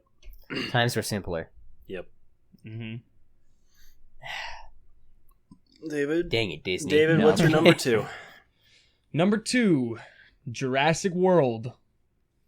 Oh, really? Yes. You're not going for any of the original Park trilogy? Well, simmer down. Oh, okay. I got you. We haven't gotten still Okay. got one more to go. Yeah, there's still one more. My man likes dinosaurs. I see. Well, what of course. My man- Have you met him? He loves dinosaurs. And when Jurassic World came out with all the new graphics and the newfangled technology and stuff, it just made it so much more real and so cool how immersive it was. And the story was pretty cool. I mean, all of the Jurassic Park movies basically have the same story. just rehashed, but like Yeah.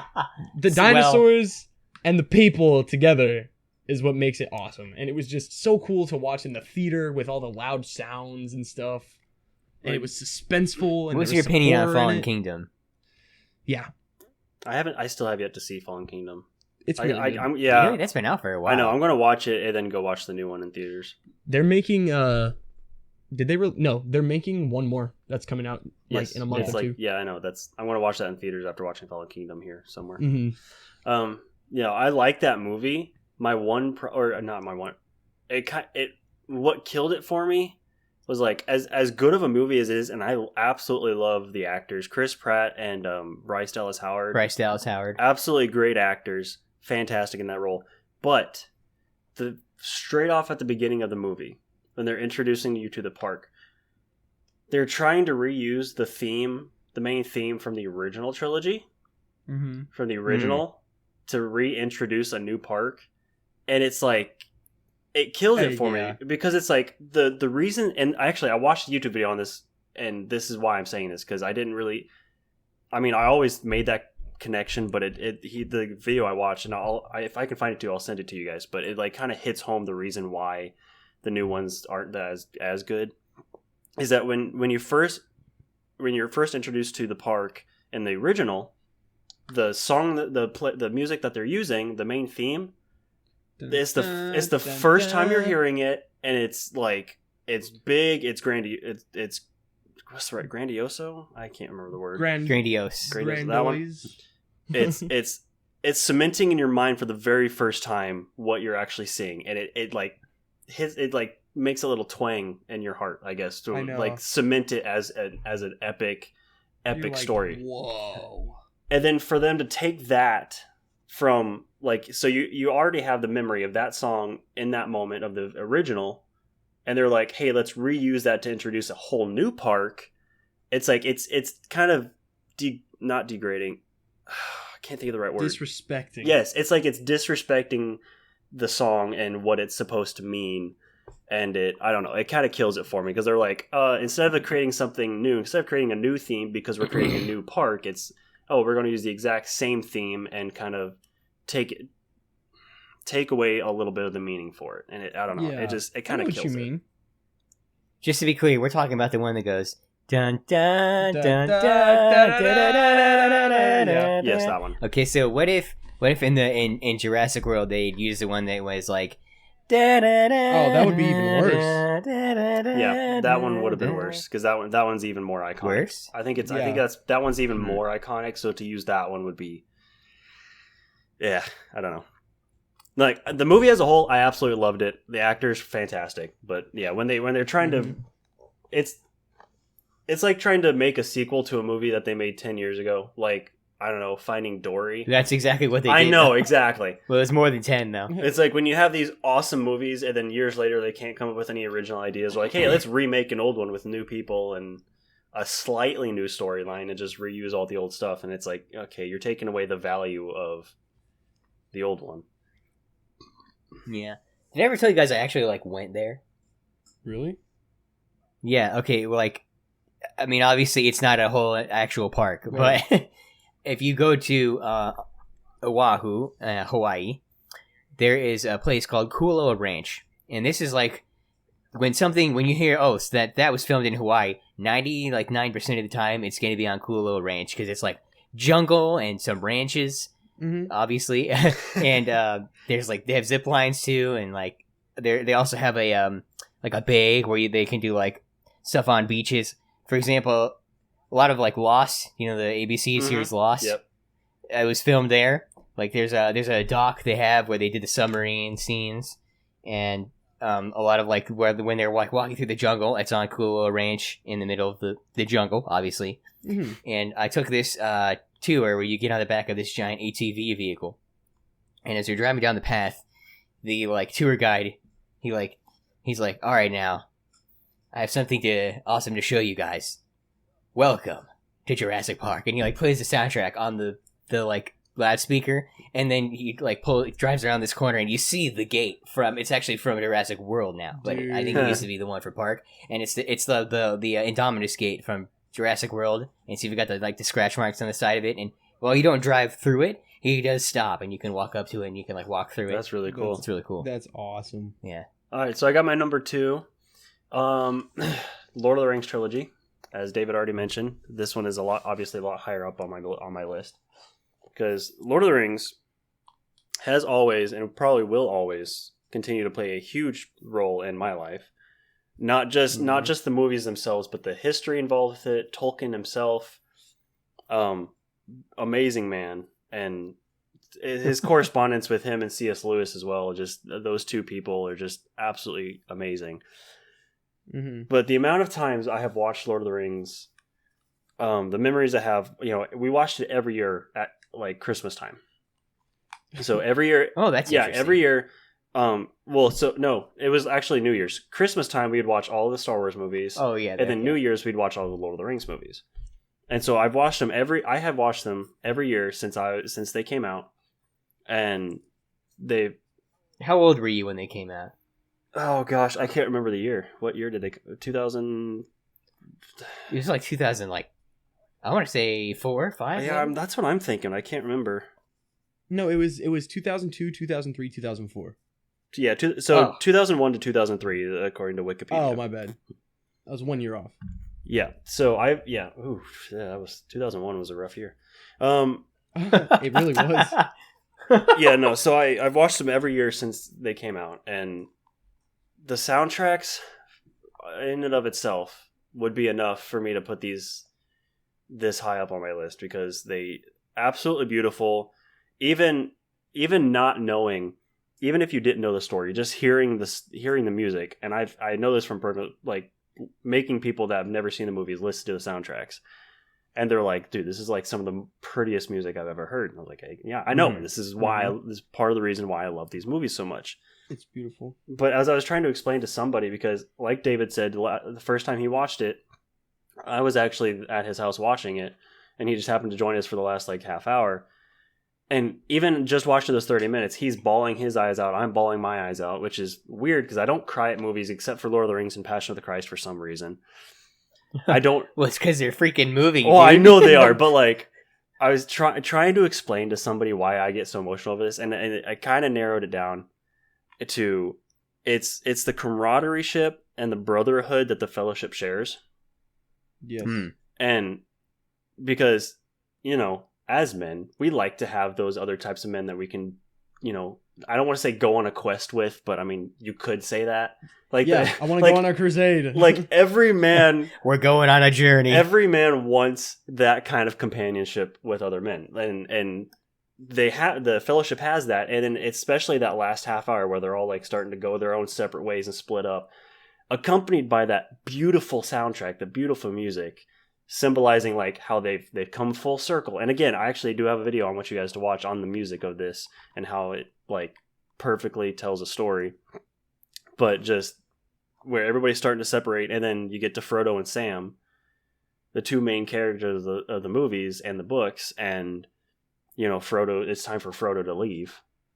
And then so you have the Shire theme that's come all the way full circle from where it started to now it's in its final perfect form, and it's signifying the end of an era for Frodo, and he leaves his best friend who literally carried him to the end goal of their quest. And it just gets me every time, and it's because and I've said this on multiple social media posts, but having a Sam Gamgee, somebody, a friend that you have that will always sticks by your side no matter how many times you push them away, no matter how many times you I don't need you, I'm fine, and they're always nah, I'm going to come back and I'm going to help you out. Mm-hmm. It's beautiful. It absolutely is beautiful. And like I said, I had that in my dad. And so watching the movies now that he's passed on is even more emotional for me. Oh, I'm gonna cry, dude. I'm sorry. But Lord of the Rings is just, it's one of those things that just gets me so emotional. And I love talking about it because they've cemented themselves in my head as a childhood memory. So they're nostalgic. It's one of the core memories. Yes, it's very nostalgic and they're great movies in general. The actual quotes, the story, Especially now that I've also read the book, so I know the background of a lot of things going on. Coupled with the soundtrack, and then being able to, like David said, being able to, actually see what's happening instead of trying to picture it in your head, it just adds an extra feeling to it, and I love them so much. It's great. I'm going to stop before I start I concur wholeheartedly. Yeah, I'm not crying. You're crying. You're right, I am. Yeah, shout outs to Sean Astin for killing the role of Sam. Absolutely. I know. Absolutely. All right, we're down to our top Honorable favorite mentions. movies. So let's go over our honorable mentions. Let's kind of breeze through these to keep a close eye on the time here. Yeah. Monsters Inc. Nice. is I'm sorry. I'll start out with my honorable mentions. Monsters Inc. Great movie, beautiful soundtrack, just the snazziest jazz you've ever heard. Literal jazz, that is. An enjoyable premise. It's just classic, iconic Pixar right there. Guardians of the Galaxy, another strong entry in the Marvel Cinematic Universe. Honestly, when you put like 80s or 90s music in your movie, I almost feel like it's cheating. I mean, your soundtrack is almost guaranteed to win some sort of award. But again, killer soundtrack. Awesome adventure there. Science fiction, space, love it. Space is cool. Yes. Cars. Love space. David has already broken down why Cars is a great movie. Mm-hmm. So I would just say again, great movie, childhood, core memory, however you want to, Yep. A Quiet Place, another great horror movie. Quiet Place is awesome honestly one premise. of my favorite horror movies. It's not even like a horror movie; it's a suspense movie, and that's the kind of movie that I love. It's a thriller, yeah. Fantastic though. Like, what a brilliant premise. Almost no. Well, I mean, really, there is no speaking. Shout out to John Krasinski. Yeah. If you know, for a while, I thought that was the first movie he ever directed, but he actually has directed some other stuff in the past. He's good. He's very good as a director and an actor. Amazing. Oh yeah. And Project Almanac. Have either of you guys seen that movie? No, but I've heard of it. No, yeah, I've heard the name, but I'm not familiar with it. So this came out, I feel like in the mid 2010s, and the premise is like this. It's like a found footage style perspective, and it's like this guy is getting ready to go off to college. He wants to get in MIT, but he doesn't have the money to pay for it, and he would need a lot of money because MIT is this highly prestigious school, and so he's hanging out with this group of like nerd friends, and they're messing around, and at one point they're looking through his old like VHS tapes, and they see like a blip of him in a mirror, like present day him in a mirror from his like 6th birthday, a video of his 6th birthday, and they're like, the frick is this? And they like look, and they notice he's like reaching for a light switch at the top of the basement stairs, and they hear clicking, so they go down and they find a time machine, and that is his late father had been working on as part of like a secret government project, hidden underneath the basement floor. And like the rest of the videos, they're like their exploits and their adventures, traveling through time, and like going to like concerts in the past, like Lollapalooza, I think it was, and like he uses time travel to like get back at his sister's bullies and like make the hot girl fall in love with him. But then he like, and they he runs afoul of the timeline and things start to go wrong, so he has to go back and the paradox and close the loop and make it so they never find the time machine in the first place. It was a little, I honestly, I don't know where all the mixed reviews came from, and I thought it was a great movie. I enjoyed it thoroughly, but I guess sounds by that, confusing as heck to me. I'd have to watch it in order to figure out what's going on. Yeah, I was gonna say I'm not doing a very good job of recapping it. But I guess by that point in time, the market had been oversaturated with like found footage movies at that point. I guess that's probably the main thing. But yeah, great movie, very enjoyable. Again, time travel, science fiction. Nice. And nice. Yeah, those are all my honorable mentions. David? I only have 4 here, and same. I think one of them is same with Jake's. I really liked A Quiet Place. It was just such a good suspenseful movie, and the fact that there was like minimal talking made it just so much more. It's like that one episode of Buffy. If any of you guys have seen Buffy. I never watched that show, I actually. didn't either. Yeah. Should I get into it? I mean, if you want to, it's pretty good. But anyways. If you want, that's like the perfect response. Mine are, I'm just going to breeze through them real quick. I won't talk about them too much. Jaws. Brilliant movie. Yep. Watched it when I was a kid. Classic. It just, classic. It was great. Spielberg did amazing with it. Just so iconic. The Martian. I have not seen that one, actually. It's really good. Matt Damon. Yeah, Matt Damon. I really like how they kind of depicted how trying to survive on Mars would look. It's really great. Another space one, because I have to include space things, because I love them. Interstellar. Oh, Interstellar is so good. It's beautiful. I love that movie so much. Bro, Those mountains. real quick, did you know that when they're trying to generate the black hole scene, or the white hole, whatever it is, they actually ended up frying 2 different computers because of the power it took to generate all of that. Really? Yes. Wow. Completely fried them. Dude. So, here, a cool fact that I learned. On Miller's Planet, when they land there, there's a ticking noise. Yep. Mm-hmm. Every like 1.5 or 1.2 seconds or something like that. it's Those are 1.2. days on Earth. I'm pretty sure they're hours, Oh, wow. aren't they? No, it's Are days. they days? Okay. Yeah. Every tick is a certain. Yeah. Let me look it up, actually. Dang. Is that all your honorable mentions? And Yeah. At 1.25 seconds, Place. and yep. Quiet Place is so good. That movie. What did you guys think of the second one, though? Haven't seen it. I was going to watch it haven't last seen it week. yet. Yeah, I was going to watch it last week, and then it ended up not working out. But I actually might Huh. watch that tonight. That's a good one. Or I've heard it's good. Yeah, it's not as good as the first one, but it's Okay, so mine, Emperor's New Groove, which is already on David's favorite list. Absolutely gorgeous movie. It, the chapter 1 of It.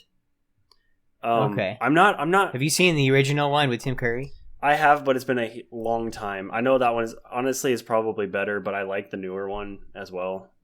I'm not a huge horror fan, but It is just one of those movies that, like, I don't know. I really like it. I really like watching it. I don't know what about it is. Nacho Libre. Yeah. That's a good one. Absolutely gorgeous. Shout out to Jack Black. Amazing actor. And then Napoleon Dynamite, which Oh my God. Tina, you fat lard. Come get your dinner. I originally had this on my top 10 list, but then it got beat out by A Knight's Tale. But yeah, Napoleon Dynamite, absolutely gorgeous movie. My family hates me for making them watch it because they're like, that's an hour and a half of my life I'm never getting back. I was like, what do you mean? That was amazing. And actually, as I'm thinking, my friend got a cameo from him. nice. As I'm thinking of it, Monty Python and the Search for the Holy Grail. Oh yeah. Also on my honorable mentions. Those. Is that a coconut? That movie, Napoleon Dynamite, are like, I quote those all the freaking time. I could almost kind of come with like almost any situation. I can throw out a quote from one of those 2 movies. Can I add to my honorable mention? Yeah, real quick. Monty Python and the Holy Grail. Yeah, me too. Well, it's all. It's such a classic. It's the such amount a of classic. None times- shall pass. The amount of times I quote that movie is ridiculous, and I don't know why I didn't think of writing it down. I sold me arm. I was so I scared. was so scared. You twit. What, behind the rabbit, it is the rabbit. All right, sorry. Oh yeah, all right. Let's go to our number 1. Jake, start us off. Okay, but real quick, I wanted to ask you guys something. It's movie related, so it's relevant. Are you familiar with a movie called Contagion? No. Nope. It had Matt Damon in it and Gwyneth Paltrow, and a bunch of other well-known actors. Nope. And actresses. Nope. So it's, I'd highly recommend this to everyone out there listening. It's from like 2011, or it might be like, it's either 2011 or it's like 2009, somewhere around that like time, 2010 maybe. And it's about a virus that takes over the earth, and lots and lots of people die, and it's very infectious, and the world goes into lockdown, and everything shuts down, and it's just aged like a fine wine because it's like watching coronavirus unfold in real time. Except this virus in this movie is a little more deadly.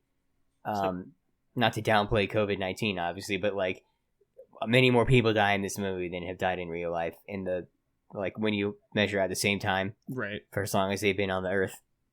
It's like World War Z. The best part is in this movie, the virus started from a bat in China. Oh my goodness! Wow, I know. Like I said, fine wine, Really? wine. Yeah. You guys like World War Z? Yeah. It's been too long Dude, since the last time I really saw good that. movie? Dude, I okay, Am so Legend. I Am Legend is really good. Yeah. World War Z was one of the most. I think it's like within the top 3 most expensive like zombie movies ever made, and it is absolutely gorgeous, beautiful movie. Brad Pitt does an amazing job in that role. Okay. All right, let's go to our number ones. Yeah, we're getting off topic. Number 1.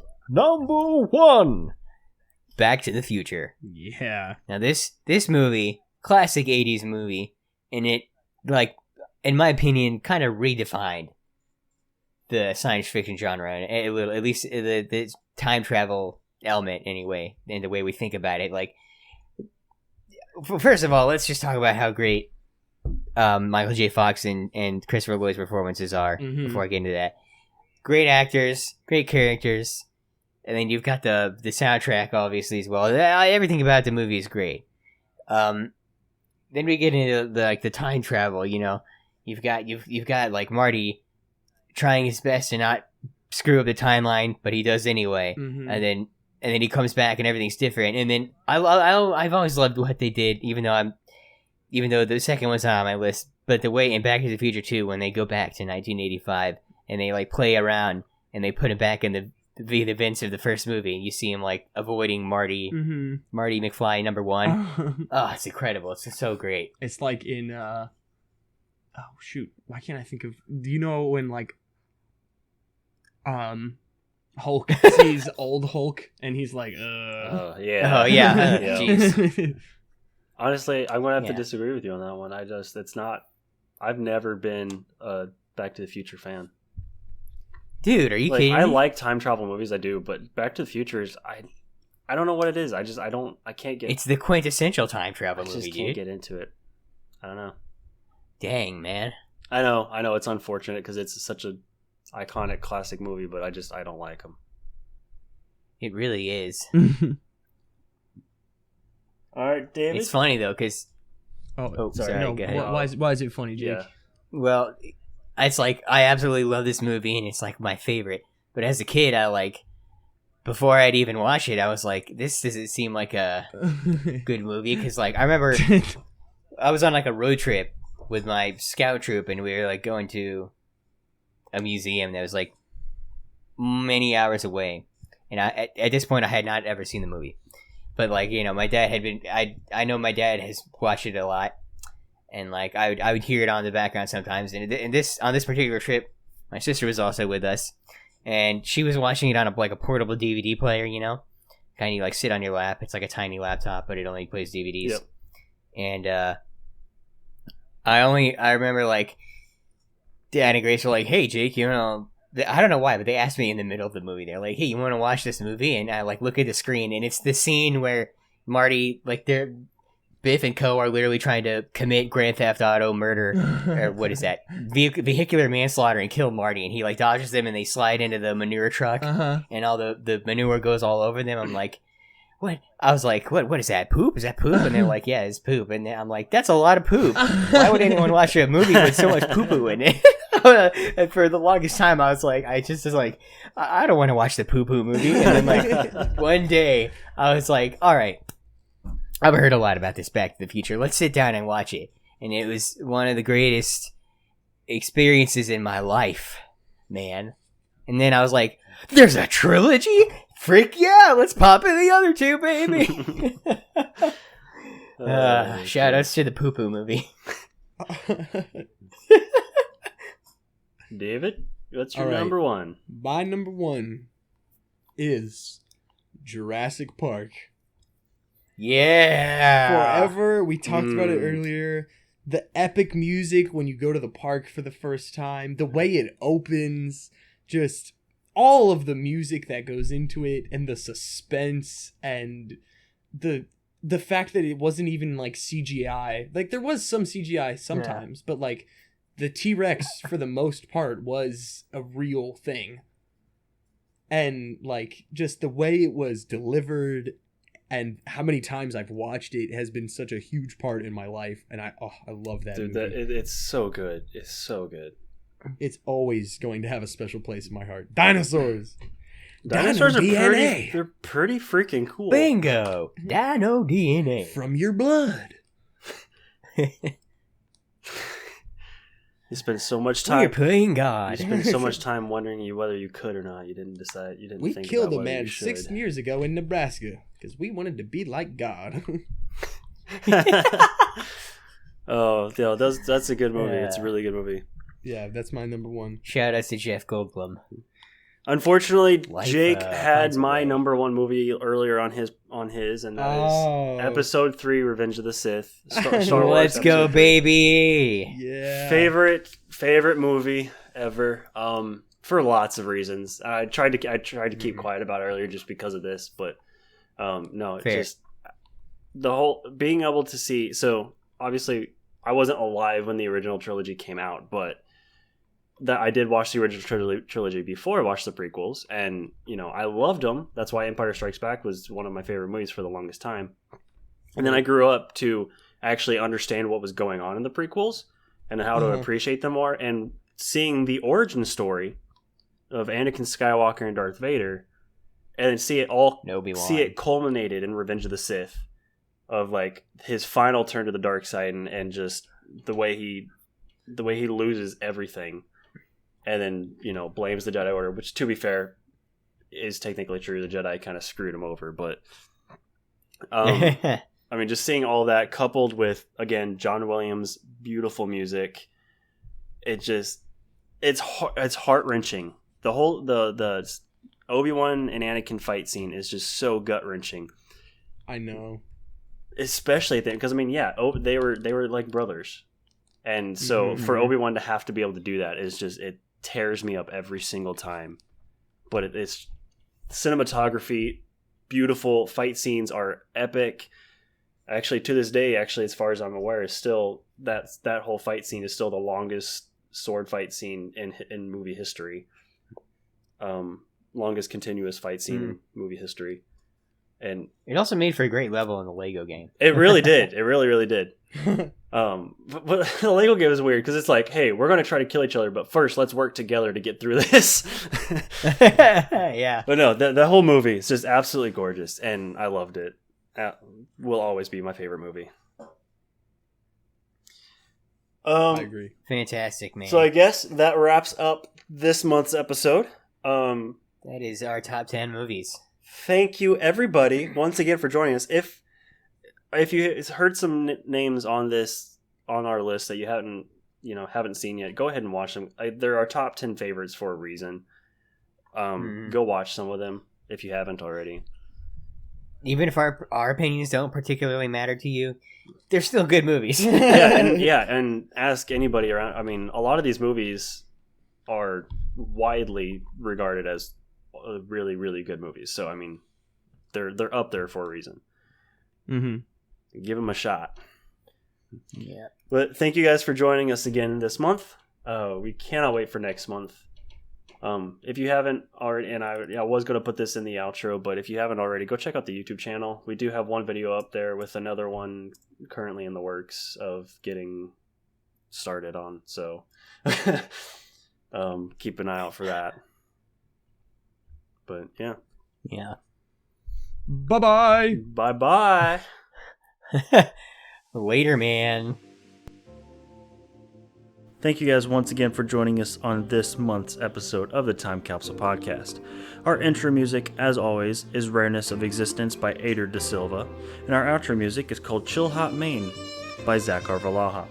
Both of these can be found on Pixabay.com. We really appreciate you guys joining us every month, and we really hope you guys are enjoying these episodes. If you would, go hit the subscribe button and the notification bell on our YouTube channel at Quinturkle. I'm going to put the link to that channel in the description below. We have several more videos in the works right now. Go ahead and go enjoy the one we already have up, and we can look forward to seeing you next month.